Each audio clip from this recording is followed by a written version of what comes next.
अस्सलाम वालेकुम my dear students. Myself Qamar Zuban Malik, your English teacher and personal coach. उम्मीद करता हूँ कि आप खैरियत से होंगे और बड़ी खूबसूरत ज़िंदगी से इस वक्त लुत्फ़अंदोज़ हो रहे होंगे। माय डियर स्टूडेंट्स, आज Allama Iqbal open university code 1424 unit number 6 लेके आपकी खिदमत में हाजिर हूँ। आज मैं आपके साथ डिस्कस करूँगा कि what is reading, what is the academic reading, how can we read and what are the strategies we use to read anything. आज मैं आपके साथ डिस्कस करूंगा कि रीडिंग होती क्या है और एक्टिव रीडिंग से क्या मुराद होती है। वो कौन से प्रोसेस हैं, स्ट्रेटजीज, मेथड्स हैं जिनको अपना के आप एक्टिवली एकेडमिक रीडिंग के अंदर अपनी पार्टिसिपेशन को आप बेस्ट कर सकते हैं। ये तमाम बातें आज की वीडियो में आप शुरू से लेके आखिर तक वीडियो देखिएगा और अपने दोस्तों के साथ ज़रूर शेयर कीजिएगा। माय डियर स्टूडेंट्स, जब हम रीडिंग की बात करते हैं तो निहायत ही एक रॉन्ग कंसेप्ट हमारे स्टूडेंट्स में पाया जाता है। वो ये है कि स्टूडेंट्स समझते हैं कि रीडिंग एक पैसिव प्रोसेस है जिसमें राइटर ने लिख दिया जो उसको आता था, जो वो लिखना चाहता था, और रीडर ने वो समझा जो समझ सकता था। यानी अपनी कैपेसिटी के मुताबिक रीडर उस चीज़ को समझने के लिए उसको समझने की कोशिश करता है। बस हमारे नज़दीक इसी को रीडिंग प्रोसेस कहते हैं, जबकि ये एक गलत कंसेप्ट है। अगर राइटर ने कुछ लिखा तो उसे एकेडमिक राइटिंग को मद्देनज़र रख के उसने वो प्रोसेस मद्देनज़र रखने हैं कि कौन से मैसेजेस, कौन सा टेक्स्ट, कौन सा फॉर्मेट उसने यूज़ करना है जिससे रीडर को उसके मैसेज का सही तरह से पता चल जाए। और रीडर को ये करना है कि साइंटिफिक मेथड्स यूज़ करके ऐसे मेथड्स, ऐसी स्ट्रेटजीज यूज़ करनी है जिनको अपना के वो उसके टेक्स्ट को ज़्यादा से ज़्यादा अंडरस्टैंड कर सके। इसे एकेडमिक रीडिंग कहते हैं। तो आज आपके साथ में कुछ स्ट्रेटजीज शो करने वाला हूँ, कुछ बताने वाला हूँ कि जिनको अपना के आप एक्टिवली रीडिंग की हैबिट को अपना सकते हैं और ये आपकी ज़िंदगी में बहुत ज़्यादा हेल्पफुल साबित हो सकती है। My dear students, first of all जो रीडिंग स्ट्रेटजीज में जो पहली स्ट्रेटजी आती है वो है प्री व्यूइंग। प्री व्यूइंग क्या होता है? जब हम किसी भी जो आर्टिकल हैं, किसी भी एकेडमिक राइटिंग के अंदर जब हम टाइटल्स को पढ़ते हैं, हेडिंग्स को पढ़ते हैं, फोटो कैप्शंस को पढ़ते हैं और उस किसी भी कंटेंट की स्ट्रक्चर उस पर जो लिखा होता है उसकी डिटेल को अंडरस्टैंड करने के लिए हम टाइटल्स, हेडिंग्स और फोटोज को देख के, कैप्शंस को देख के अंदाज़ा लगा सकते हैं कि इसके अंदर कौन सा कंटेंट मौजूद हो सकता है। इसे प्रीव्यूइंग कहते हैं। नंबर 2 पे जो रीडिंग स्ट्रेटजी यूज़ की जाती है वो है प्रिडिक्टिंग। हम इससे पहले भी एक यूनिट में पढ़ चुके हैं कि how can we predict a text. हम किसी भी टेक्स्ट को, किसी भी लफ्ज़ के मीनिंग को कैसे प्रिडिक्ट कर सकते हैं। तो इस पे आपने क्या करना है कि using knowledge of the subject matter, सबसे पहले आपको आपके पास नॉलेज होना चाहिए जिस सब्जेक्ट में। सब्जेक्ट्स डिफरेंट हो सकते हैं, जैसे कि मेडिकल टर्म है, जैसे कि डिफरेंट टर्म्स जो है वो डिफरेंट प्रोफेशंस के अंदर यूज़ की जाती हैं। तो आप सब्जेक्ट मैटर को समझते हुए, आप उस कंटेंट को समझते हुए क्या करना है कि आपने उसके मीनिंग्स को प्रिडिक्ट करना है। नंबर 3 पे जो स्ट्रेटजी यूज़ की जाती है उसे कहते हैं स्किमिंग एंड स्कैनिंग। ये पहले भी आपसे मैं डिस्कस कर चुका हूँ। स्किमिंग एंड स्कैनिंग, इसे आप कह सकते हैं doing a quick survey of the text to get the main idea. आपने उस पूरे टेक्स्ट को थारोली एक सरसरी नज़र में पढ़ के आपने उसका मेन आइडिया निकालना है कि इसमें क्या कहने की कोशिश की गई है।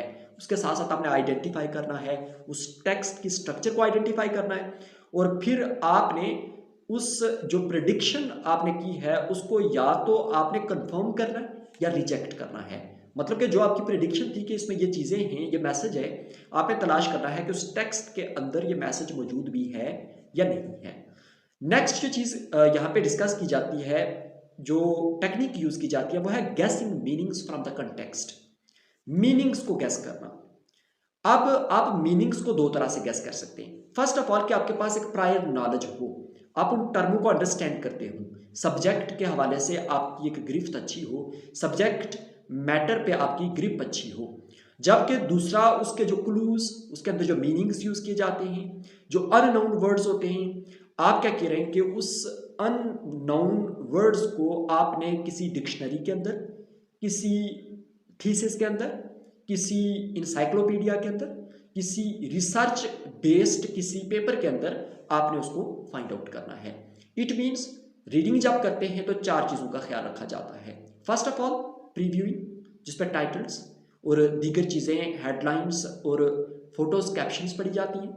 प्रेडिक्टिंग, जहाँ पे आपके पास जो प्रायर नॉलेज होता है उसको यूज़ करके आपने मीनिंग्स प्रेडिक्ट करने होते हैं, मैसेज प्रेडिक्ट करना होता है। स्किमिंग एंड स्कैनिंग, आपने उस समरी को, उस कंटेंट को पढ़ के उसके मेन आइडिया का पता करना होता है। और गेसिंग मीनिंग्स फ्रॉम द कंटेंट, आपने किसी डिक्शनरी को, इंसाइक्लोपीडिया को और दीगर चीज़ों को आपने यूटिलाइज करके आपने उसके मीनिंग्स को फाइंड आउट करना है। माय डियर स्टूडेंट्स, इस पार्ट में मैं आपके साथ डिस्कस करूंगा कि how can we find out the unfamiliar words और meanings of the unfamiliar words.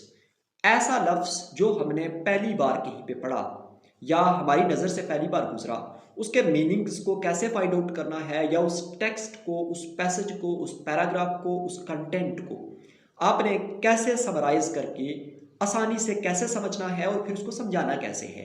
यानी अनफेमिलियर वर्ड्स को, टेक्स्ट को कैसे आपने अंडरस्टैंड करना है, उसके लिए चंद बातें, चंद चीज़ें, चंद पॉइंट्स आपके साथ में शेयर कर रहा हूँ। आपने गौर से इन चीज़ों को अपने पास नोट कर लेना है।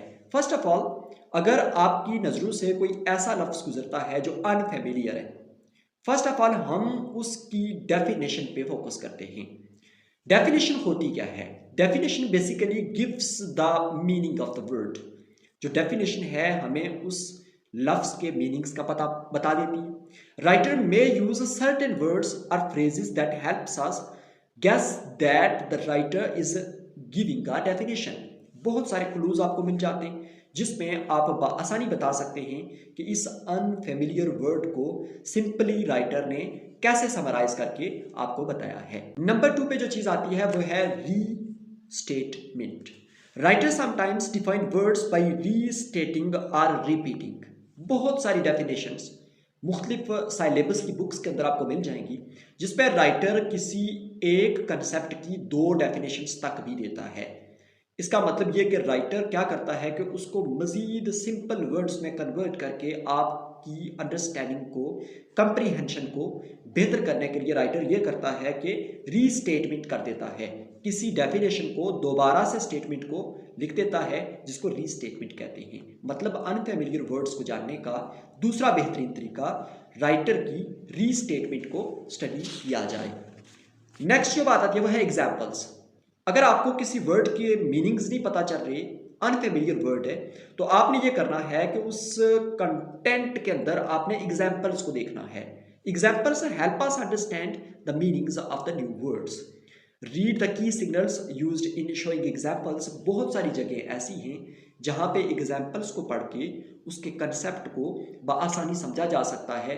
तो ये नंबर 3 पॉइंट है जिसमें अनफेमिलियर वर्ड्स को फाइंड आउट किया जाता है, उसके मीनिंग्स को समझने की कोशिश की जाती है। नंबर 4 पे जो राइटर टेक्निक्स यूज करते हैं वो है कंट्रास्ट। कंट्रास्ट क्या होता है? बेसिकली 2 चीज़ों के दरमियान डिफरेंस है। जब उसके जो डिफरेंसेस हैं उनको स्टडी किया जाता है तो इसको कंट्रास्ट कहते हैं। Writers give the opposite words. बाज़ औक़ात राइटर उसी लफ्ज़ का अपोजिट वर्ड भी यूज़ करते हैं। एंटोनिम कहते हैं जिसको, जो help us to understand the difficult words. मुश्किल अल्फाज को समझने में हमारी मदद कर सकते हैं। नंबर 5 पे जो टेक्निक यूज़ की जाती है वो है similarity. Writers use synonyms are words with similar meanings to help readers guess the meanings of the new word. अगर नए अल्फाज के मीनिंग्स आपने समझने हैं तो राइटर्स के उन साइनोनिम्स को समझने की कोशिश कीजिए जिनको समझ के आप बआसानी अनफेमिलियर वर्ड्स को अंडरस्टैंड कर सकते हैं, उसके बारे में जान सकते हैं। नेक्स्ट जो टेक्निक यूज की जाती है वो है इंटरफेरेंस। इंटरफेरेंस क्या होता है? इंटरफेरेंस बेसिकली एक स्ट्रैटेजी होती है जिसमें आप करते ये हैं कि नए अल्फाज को अंडरस्टैंड करते और बाज़ औक़ात आप जो मुश्किल अल्फाज हैं उनको समझने के लिए भी इंटरफेरेंस का इस्तेमाल करते हैं। मैं मिसाल आपको यूँ दूंगा कि इंटरफेरेंस के तौर पे जब कोई एक हवाला दिया जाता है, जब कहीं से किसी इंफॉर्मेशन को किसी दूसरी इंफॉर्मेशन, किसी टेक्स्ट, किसी पिक्चर, किसी इमेज, किसी वाक्या, किसी आइडिया के साथ लिंक किया जाता है तो इसको इंटरफेरेंस कहते हैं।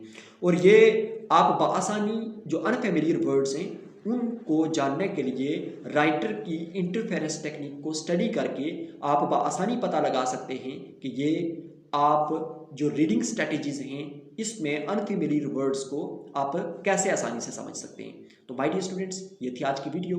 यकीनन आपने शुरू से आखिर तक देखी होगी। अगर कोई चीज़ आप अंडरस्टैंड नहीं कर पाए तो दिए गए कॉन्टैक्ट नंबर पे आप रब्ता कर सकते हैं। इंशाल्लाह मैं आपको मुकम्मल तौर पे गाइड करने की कोशिश करूँगा बहुत जल्द नेक्स्ट वीडियो के साथ आपकी खिदमत में फिर से हाजिर होता हूँ। तब तक इजाज़त दीजिए। अल्लाह हाफिज़।